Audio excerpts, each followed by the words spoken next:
a quick recap of what we were doing in the last class. We were trying to we found an efficient way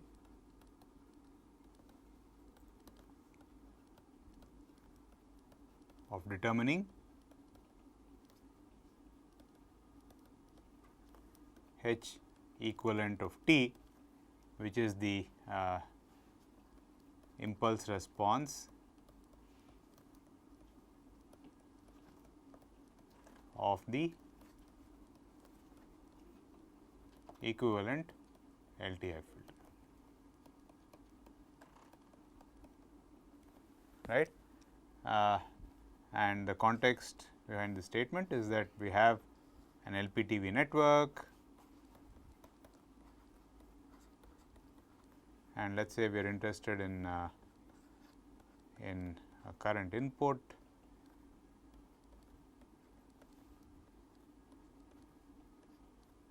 voltage output transfer function, and we are interested in V out of n times T s. And the trick that we found was that you will get the we recognize, or we know now that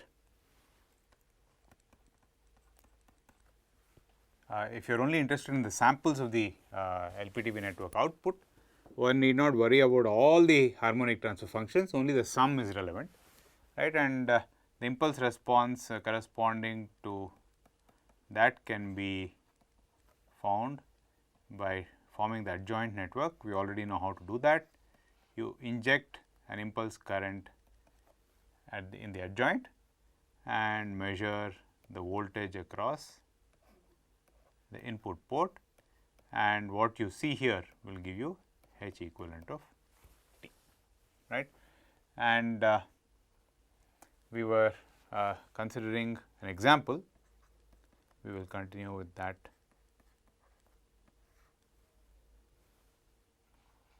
this afternoon. So, this is V I, this is R,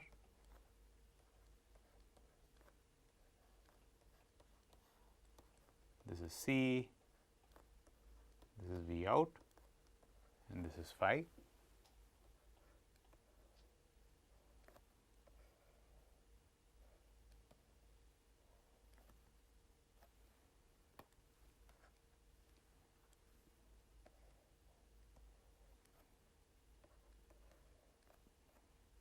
This is T s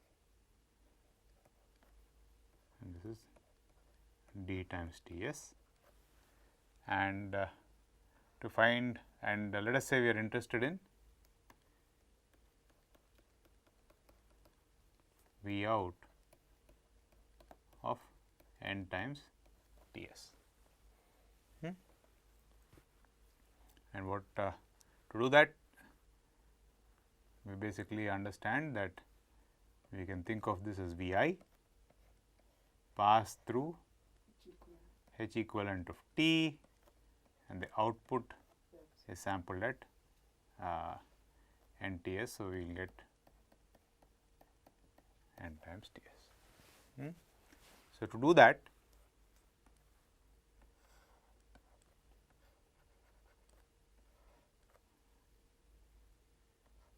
we have phi hat,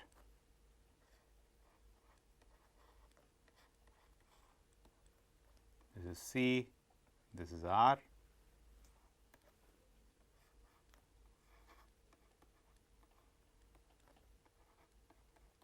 this is delta t, this is I out. And as we saw yesterday, if you plot the waveform at I out, and by the way, phi hat is going to be a waveform which looks like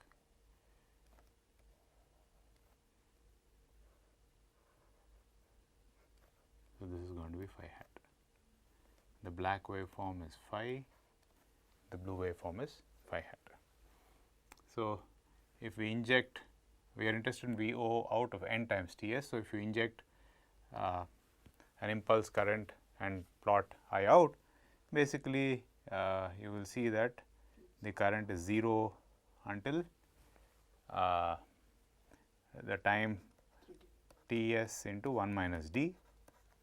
At this point, it is going to jump up, then decay, come down,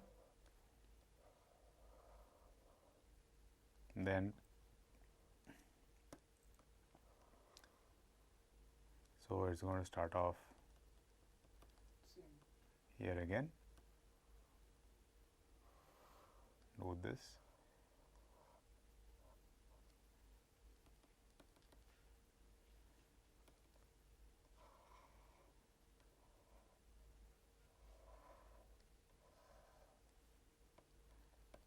And so on. So, if you kind of neglect this delay, this peak is 1 by RC, right, and if you call this P of t, P of f as we saw yesterday, or P of j 2 pi f if you will, is 1 over 1 plus j 2 pi f R c times 1 minus e 1 minus if you call this ratio alpha, alpha is nothing but e to the minus dTs over RC. So, this is alpha over RC. So, this is 1 minus alpha times e to the minus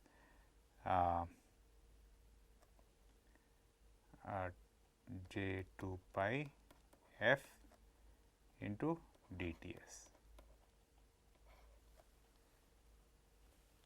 All right, and so H equivalent of f of j 2 pi f is simply P of j 2 pi f times e to the minus j 2 pi into 1 minus d Ts times f. That is simply the delay of the whole waveform.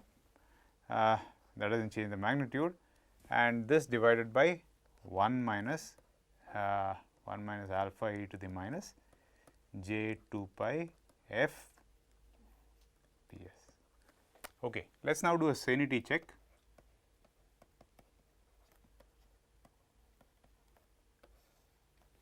So, H equivalent of 0, we expect this to be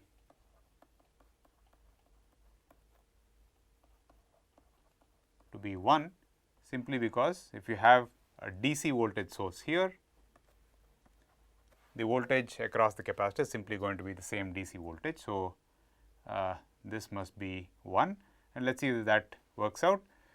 So, as f tends to at f equal to 0,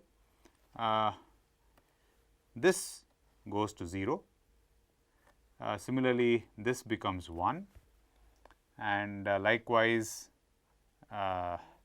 this also becomes 1, and therefore, P of f actually becomes or reduces to 1 minus alpha, and the rest of it also, this term in the denominator also becomes 1. So, that becomes 1 minus alpha, and therefore, this becomes equal to 1. Okay. Now, let us take another case where we know the answer already. So, e to the minus j 2 h equivalent of s, h equivalent of j 2 pi f s, and so we have done this before, and let us assume that d is equal to 1/4, because this is the case that we have looked at before. Now, so this term, let us go term by term, and if R c is much larger than T s, then P of j 2 pi f s basically will approximately be equal to 1 over j 2 pi f s R c, because you can neglect the 1 in comparison with j 2 pi f s R c.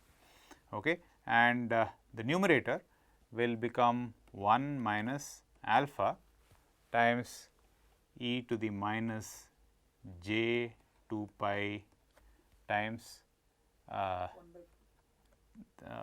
sorry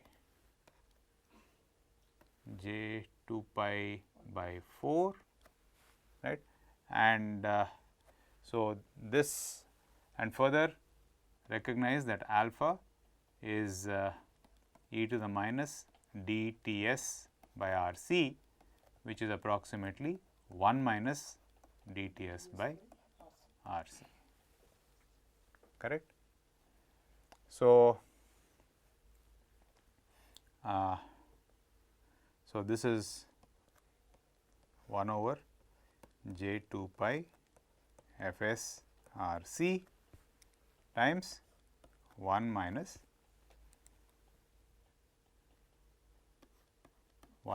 dTs by Rc times e to the minus j pi by 2, which is minus j, correct. Now, since dTs by Rc is much smaller than 1, therefore, this is approximately going to be 1 plus j divided by j 2 pi Fs Rc.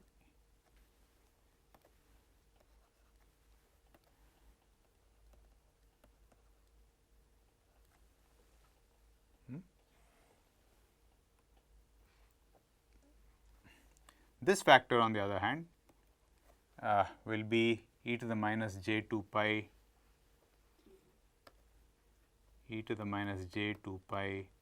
3/4 3 by 4, since Fs times Ts is 1, and therefore, this is nothing but j,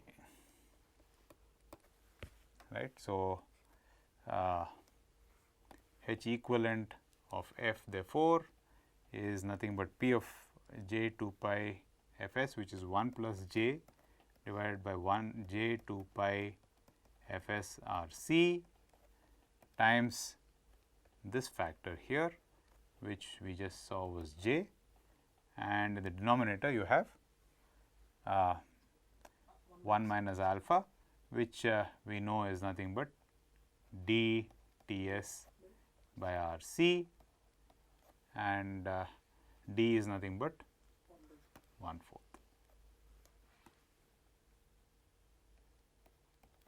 So, the Rc goes away, the Fs Ts goes away, 2 and 4 go away, and left with 2, and j and j go away, and this is nothing but 2 by pi times 1 plus j, which we have seen earlier.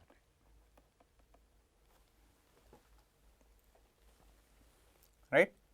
Remember, when we saw this the result earlier, this was the average value of the voltage across the capacitor, whereas what we are seeing now is for the value sampled on the capacitor at the end of at the end of the clock phase, right, or just at the beginning of the clock, right.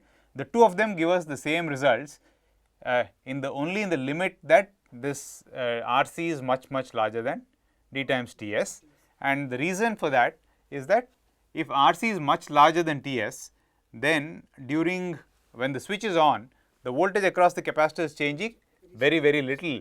So, it does not matter whether you sample at the end of the phase, or you look at the average, or you sample at the beginning of the phase, you will always get the same answer, right. And you can verify for yourself that all this the results that we have derived at other frequencies are also valid. One thing that I would like to draw your attention to is the following, and this is again when we discuss N-path filters in a little more detail, this is something that will come in handy, right. Can you guess if I break up all these pieces and put them together, what is the shape that I will see? In other words, if I if I break up, if I remove this portion there and join all those pieces, you will simply see the that is like basically not turning off the switch at all, right, and therefore you will see the exponential, the standard exponential curve. Now, because the switch is periodically opening, this discharge through the capacitor is, I mean through the resistor is actually getting interrupted, correct. So, it is basically stretching out in time. So, what comment can you make about this envelope here?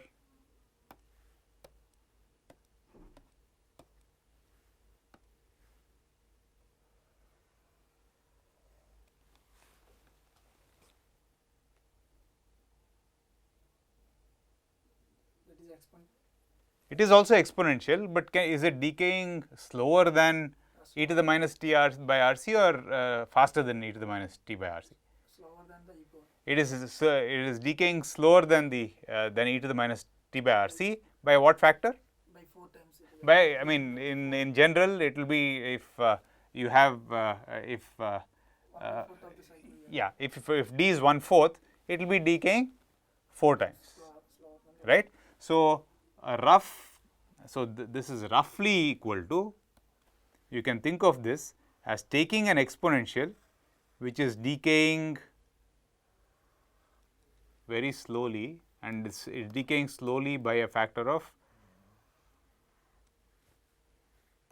this is what you can think of this as, you take a waveform which is 1 by r c e to the minus t by r c by d, correct,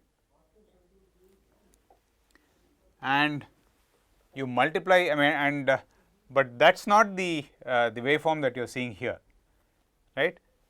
To get to that waveform, what would you do with this blue waveform? The shifted and scaling version. No, hold on. So, we have, let us say you have a waveform like this, right. Okay. What you are interested in is a waveform which does this,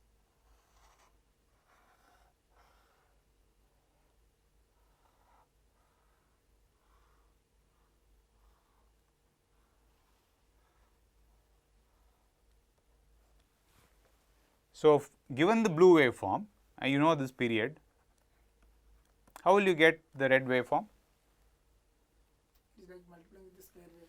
It is multiplying, it is like, so you take this 1 by r c e to the minus t by r c by d, right, okay, and multiply it with the clock waveform. The clock waveform, so basically you take 1 by r c e to the minus t by r c by d and multiply it with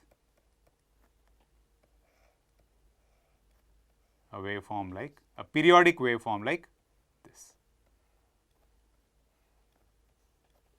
correct. This is T s. All right. And so, if you look at the Fourier transform of this waveform, what would you expect to see? You know how you got this waveform now, right. That is simply you take this waveform and multiply this by that waveform. So, the question I am now trying to ask you is, how would you expect the Fourier transform of this? This is nothing but H equivalent of T. This waveform will be at with the clock frequency at fs, at every fs. Yeah, why? I mean, so and why do you think that will be the case? Like in frequency, it will be the Very good, right. So, so H equivalent of T is this waveform, right, which can be thought of as an you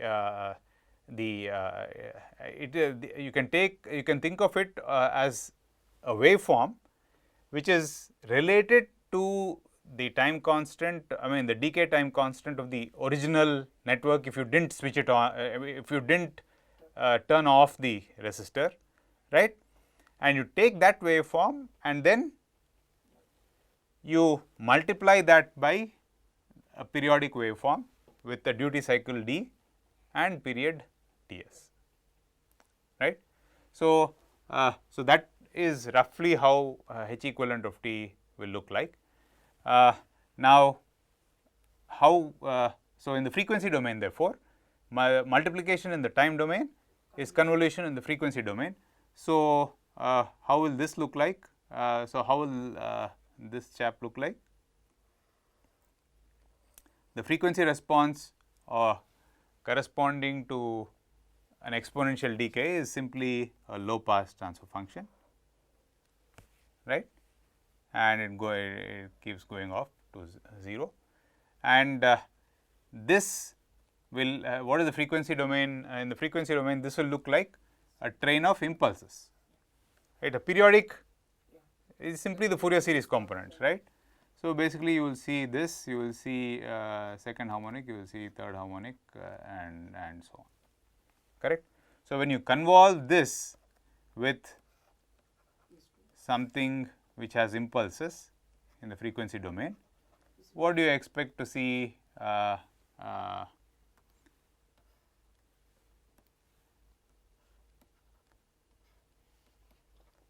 What do you expect to see as the frequency response of the of H equivalent of t? So, H equivalent of j 2 pi f is simply the convolution of, this is 0, right, okay, and this is the convolution of this response with that impulse train, and so when you convolve this with the impulse train, you will basically get a response like this. You will get a response around Fs, 2Fs, 3Fs, and so on, right. The magnitudes of all these, of course, depend on the details of the pulse, correct. So, intuitively, therefore, you should expect to see multiple pass bands. Each of those pass bands, what comment can you make about the shape of this pass band?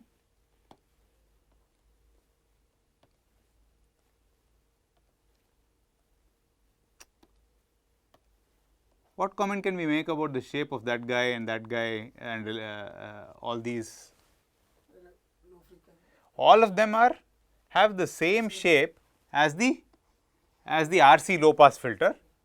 They are just shifted to around multiples of Fs, correct. So, basically by taking a low pass filter, I mean this is what we should expect. Of course, it is also brought out by the math as we saw yesterday, right. The denominator of this H equivalent of f, will keep peaking at multiples of Fs, right, and then there is some P of f, and therefore, we expect peaking.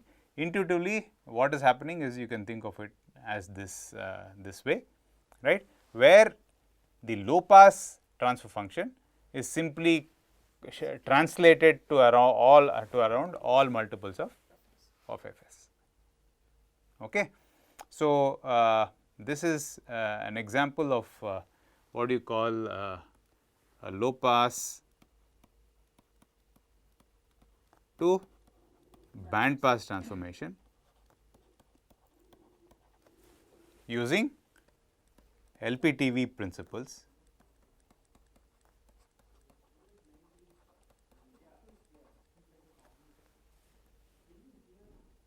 All right. So, this uses low pass to band pass, this is implements what is basically a band pass filter using the property of time variance, right. To do the same thing with time invariant networks, what would you do? Well, this was our low pass filter, right. So, LTI low pass to band pass, this would be a low pass filter. So, what is the job of the capacitor? The capacitor is an open at DC and becomes short at high frequency. So, if you replace, if you want the behavior at DC to happen at Fs, what would you have to do? You have to sample. It is a time invariant network. So, you have an RC network. If You have to wear the system with that.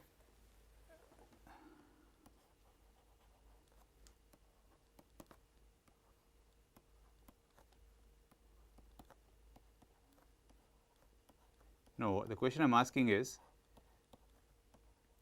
so this looks like this, frequency response of the RC networks looks like this because the capacitor is open at DC Shorted. and falls off at high frequency. Now, what you want is this kind of behavior, but around some Fs. So, what comment can you make about Z? G has to be open at Z has to be open at Fs and short at very high frequency and very low frequency. So, what do you think that Z can be? Can you think of an impedance which is open at Fs and short at other frequencies? So, what have we done? The LC, I mean, if you want to convert a low pass filter into a band pass filter, like LTA case, that is, but time wave. that is not what we are discussing, right. So, so in the LTI case, to convert from low pass to band pass, you have to put an inductor in parallel with the capacitor, so that it becomes, Open at F. yeah, right. Now, the problem is, as we have discussed earlier, it is very difficult to make a lossless inductor, correct, and it is very difficult to tune the, once you made the LC network, to tune it is very difficult, right. In contrast, right, basically if you look at the frequency response around at the output of the capacitor, right, you can see that basically also shows similar kind of behavior, except that there are multiple pass bands, right, but the center frequency of the band pass response is governed by the clock frequency. Does it make sense, right? And if you change the clock frequency, you can basically get you can change the center frequency. What comment can we make about the bandwidth?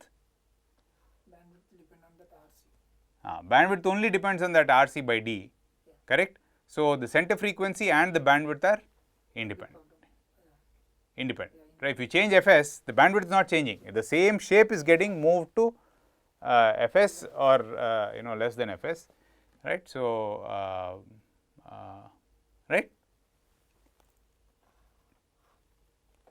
Okay. So, we will come back to this later when we discuss N-path filters, but this is the intuition behind why the frequency response looks periodic, right. With the magnitudes of course depend on the details of the pulse, but the intuition why it looks like that is because the equivalent impulse response that relates the what do you call the sampled capacitor voltage to the input, the impulse response looks like you take the low pass response and then multiply it by a periodic wave. The Fourier expansion of the periodic wave will contain Dirac impulses, and therefore, when you multiplication in the time domain corresponds to convolution in the frequency domain, and therefore, when you multiply these two, you should expect to see in the frequency domain, you should expect to see multiple pass bands. Does it make sense? Okay. So, let us take a next example.